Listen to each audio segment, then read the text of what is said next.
don't take me seriously either. I'm Ever. just kidding. I never I take actually it. work Well, I'm in so information ignorant of all the technology. stuff that's out there that you could tell me anything. It's different. Oh, that's that weird. Alrighty. I invented the I just internet. think it's fun. Yeah. What, Dan? You and Al I Gore. invented the internet. Yeah. Yeah, Anything. you and Al Gore. You know. I do remember a time without it, and I tell my kids now. I did Boys, let me tell you too. something. Like when I was growing up, we ain't had no worldwide internets.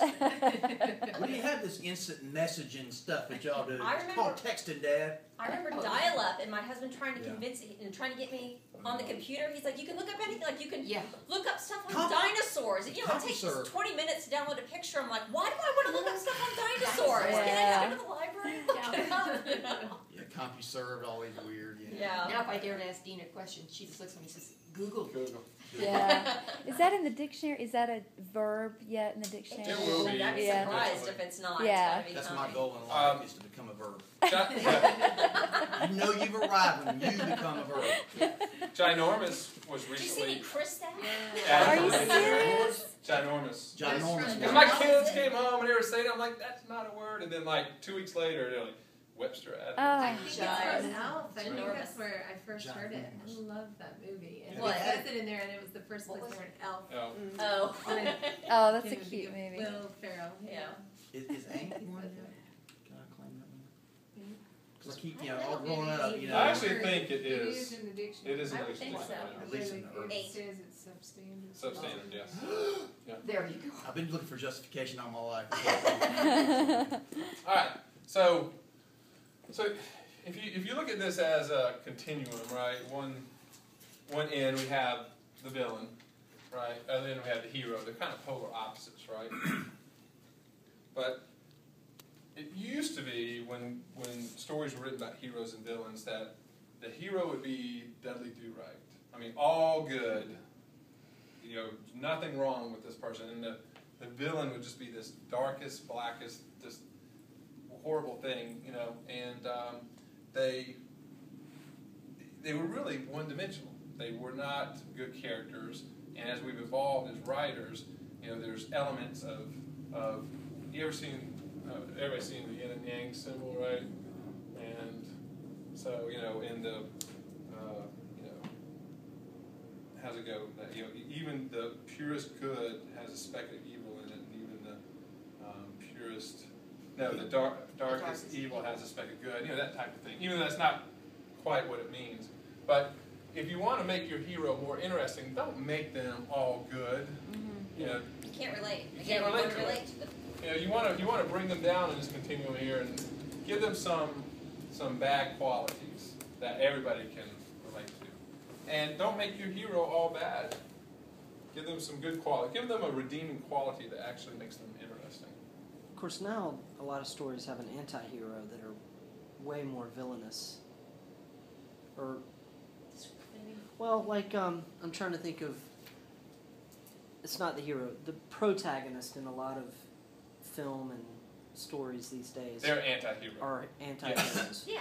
It's not your typical hero. Right. It's Iron almost Man, yes. right? Robert Downey Jr. He's egotistical. Mhm. He's this playboy. He's kind of he thinks he's all that, but Until this weekend, he proved himself. Yeah. But that is an anti-hero. Yeah, he's really a hero. Yeah. He's really a hero. Or like, I'm thinking like Don Draper in Oh, Mad Men. Yep. Yeah. Okay. Yeah, that makes sense. He's So over Or here, Dexter, I guess. Oh, yeah. Dexter. He's Dexter, awesome. that's the anti-hero. He's perfect. Has everybody Yeah. seen Dexter? Yeah. Dexter? I've never seen it. I just. Oh, that is. Okay, it's about So cute. he's Everybody the hero should of the see story, but he's a serial killer. Yeah. But his redeeming quality is he only kills people that deserve it. So it's like if somebody He's got morals. Yeah. Well. Well, he's yeah. a sociopath, right? He's a doesn't really sociopath. have- he's a sociopath, but I mean he works with the police department, so he knows the criminals that get away because the justice system, lets them get away, and he Yeah. goes and makes it right. Yeah. So he's a bad guy, but they write it in such a manner that you can identify with him. But they It's like show how. Grisham's book, The Chamber, right? I didn't read that one. I didn't read that. All I read the of them. judges. I think- Oh. Yeah. Is that the All chamber? the trial.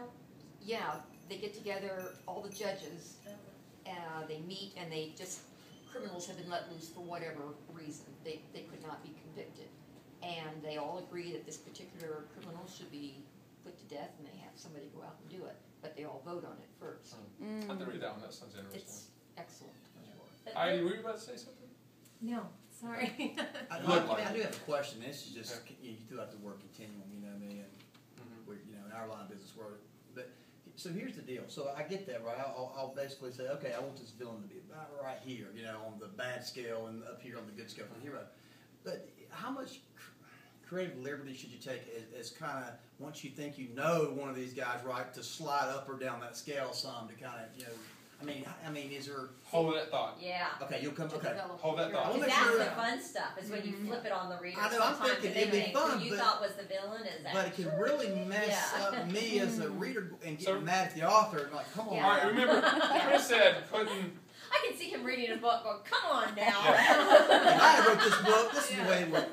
Remember you talked about the mentors and allies and Test. all that tests, right? Earlier you asked Oh, the yeah, question, yeah, so we'll come right. back to that. Same thing. And then also about the hero sliding up Okay, and down here, yeah. okay? So, I'll wait, I'll come back. all right. So let's say over here we have allies. And over here we have what's called a threshold guardian. What do you think a threshold guardian is? Like a gatekeeper? Yes. Perfect. Perfect way to say it. So, threshold guardian really, if we're trying to cross that threshold as a hero, there's somebody that's blocking the way, that's trying to keep us from crossing that threshold. It's conflict, right?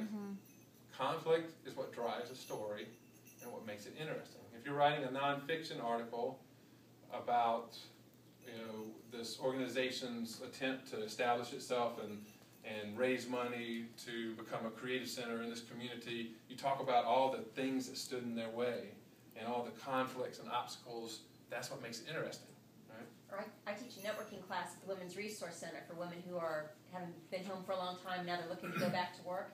And I talk about how you want to, at all costs, try to work around HR. HR is the threshold guardian that keeps you from getting to Yes. the people that you actually want to make connections with and who can interview you, you know, for the jobs that go. But it's their job to shove people away, you know, and guard the VPs and you know, and all the interviewing people. You don't want to go through HR. You want to make connections and go around HR to get to other people.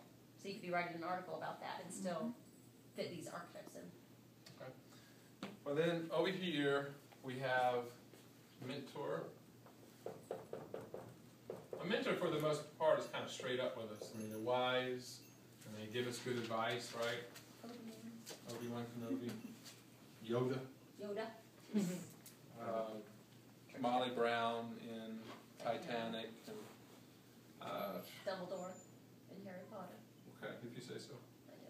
I do. Who's the mentor in Shrek? Who's what? In Shrek, who's the mentor? Oh. Is it Donkey? I was just gonna say, is it Donkey? Okay, well, let me, That's a good come example. back yeah. to this. Okay, trickster. All right. So a trickster is kind of opposite of mentor. Mentor is wise, dispensing good advice. Trickster, they're just crazy, right? They're funny. It's the court jester. It's somebody, you know, that's providing comic relief. So if you, let's go to Star Wars Is that for the just a Mad second. Hatter then? Like in Yes. Yes. Mad Hatter is a Mad trickster Hatter, in yeah. Alice in Wonderland. Reading class. But Star Wars, now, C-3PO is funny.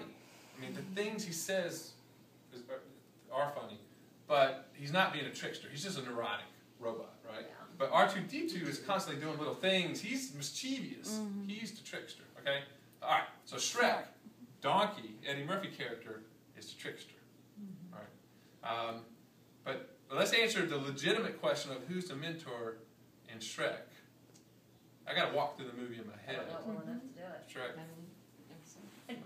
If it helps at all, just because, for example, just because R2-D2 is a trickster, he's also an ally. That's what we're At getting ready one to get point, to. he's a threshold guardian when he Yes. has the Princess Leia tapes type thing. So one character Can can be a lot be of more things. than That's one right. role. Just like the hero can sometimes be the villain, be Exactly. the trickster, You're getting ahead. be the mentor. Oh. Sorry. Yeah, maybe Yeah. Fiona is the mentor. Maybe. So, but think about this. This is exactly where we're going with this. Yeah. I think it's In any good story, very few of the main characters are static. Almost everybody learns something, okay? So the key is, at some point, you may have this threshold guardian, and they block